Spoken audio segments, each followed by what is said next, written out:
want.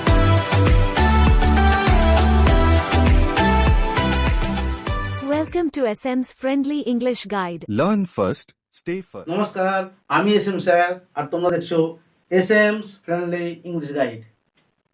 আজকের ভিডিওটি একটু প্রোনাউন্সিয়েশন রিলেটেড।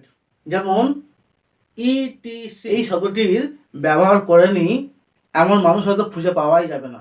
এই শব্দটির উচ্চারণ আমরা সাধারণত এক্সেট্রা বলি, কিন্তু এর প্রকৃত উচ্চারণ এক্সেট্রা নয়, নট এক, it is at, at, etcetera, etcetera, not etcetera, etcetera. এই ছোট্ট ভিডিওটি ভালো লাগলে এবং তথ্যপূর্ণ মনে হলে অবশ্যই ভিডিওটি একটি লাইক করবে এবং বন্ধুদের সাথে শেয়ার করে তাদেরকেও সঠিক প্রনাউন্সিয়েশন শিখতে সাহায্য করবে। ধন্যবাদ, দেখা হচ্ছে পরের ভিডিওতে।